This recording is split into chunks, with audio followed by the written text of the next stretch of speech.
ते ध्यानयोगानुगता पश्यन् त्वामेव देवी स्वगुणैर्निगूढाम्।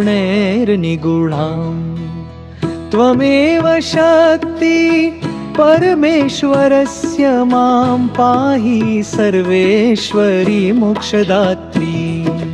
देवात्मशक्ति श्रुतिवाक्य गीता महर्षि लोकस्य पुरः प्रसन्ना। गुहा परं सद प्रतिष्ठामा पाहि सर्वेश्वरी मोक्षदात्री।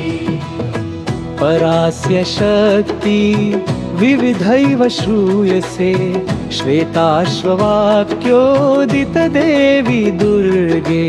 स्वाभाविकी ज्ञानबलक्रिया ते मां पाहि सर्वेश्वरी मोक्षदात्री।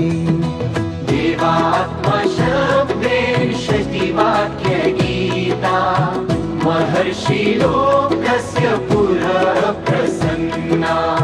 गुहा परं सतप्रतिष्ठा पाहि सर्वेश्वरी मोक्षदात्री।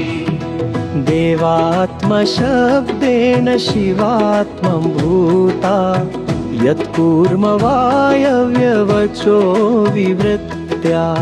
त्वं पाशविच्छेदकरी प्रसिद्धा मां पाहि सर्वेश्वरी मोक्षदात्री।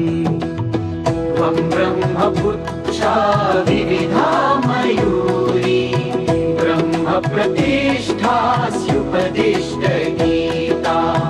ज्ञानस्वरूपात्मतयाखिलानां मां पाहि सर्वेश्वरी मोक्षदात्री। इति परमपूज्य श्री चन्द्रशेखरेन्द्र सरस्वती स्वामी कृतं दुर्गा पञ्चरत्नं सम्पूर्णम्।